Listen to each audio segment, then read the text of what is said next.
Hello दोस्तों, short hand speed classes में आपका स्वागत है। मुझे आशा है कि मेरे द्वारा दी जा रही 90 शब्द प्रति मिनट गति से डिक्टेशन लिख रहे होंगे।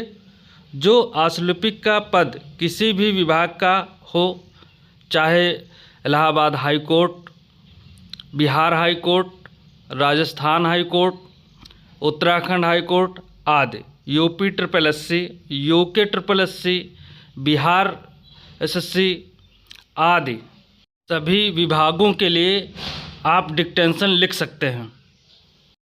धन्यवाद। Ready start. महोदय, हमारे शीर्षस्थ निकायों के अध्यक्षों ने हमें एक रिपोर्ट तैयार करने का कार्य सौंपा था जिसमें ऐसे क्षेत्रों पर विचार किया गया हो जिनमें भारत में नेपाली निर्यात में वृद्धि करने तथा भारत से नेपाल में अपेक्षाकृत अधिक पूंजी निवेश करने का वातावरण बनाने के मूल विचार को संशोधित परिवर्तित करने की आवश्यकता अनुभव होती हो।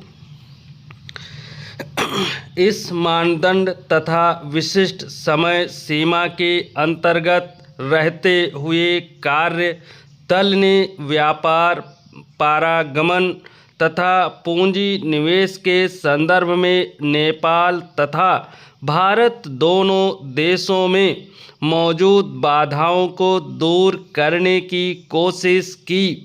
इस उद्देश्य को पूरा करने के लिए हमने भारत तथा नेपाल के बीच स्थापित संयुक्त उद्यमों की दिन प्रतिदिन सामने आने वाली समस्याओं की जांच का कार्य शुरू किया।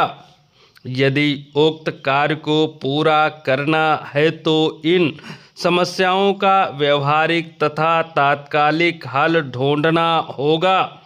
हमने नेपाल में भारतीय तथा तीसरे देश के पूंजी निवेशों को आकृष्ट करने में सापेक्ष लाभ को भी आंकना शुरू किया।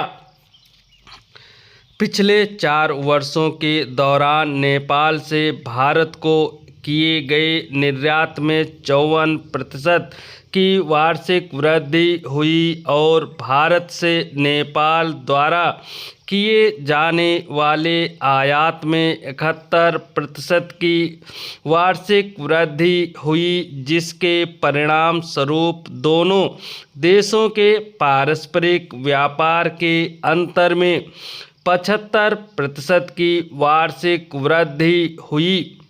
इस अवधि के दौरान भारत की निर्यात की जाने वाली मदों में ज़्यादातर कृषि आधारित कम मूल्य की वस्तुएं थीं।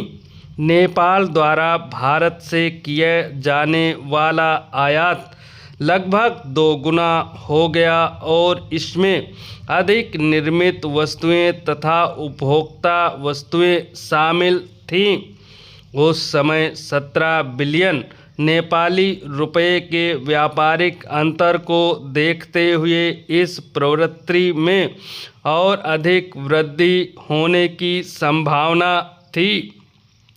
इस व्यापारिक अंतर को कम करने के लिए रिपोर्ट में दोनों देशों द्वारा उठाए जाने वाले कदमों का सुझाव दिया गया है।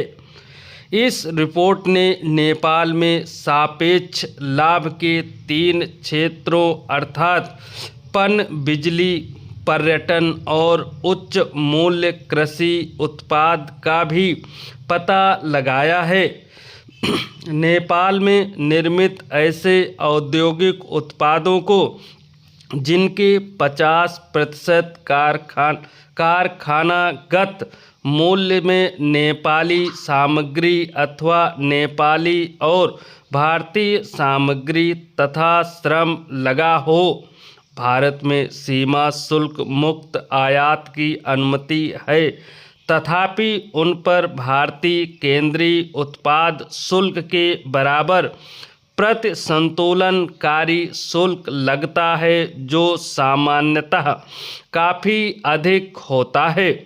तीसरे, देश के सामग्रीगत प्रतिशत अनुपात की गणना करते समय ऐसे माल के आयात के लिए भारतीय मुद्रा में भारत में प्रदत्त पत्तन, किराया और परिवहन प्रसार को तीसरे देश की सामग्रीगत लागत के रूप में शामिल किया जाता है।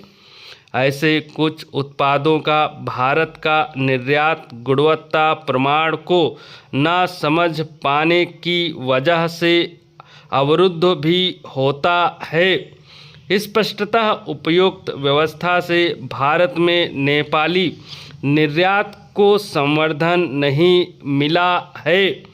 पिछले कई वर्षों से निर्यात की जाने वाली मदों की संख्या लगभग 35 के आसपास ही रही है और भारत के साथ व्यापारिक असंतुलन 27% की वार्षिक दर से बढ़ता रहा है।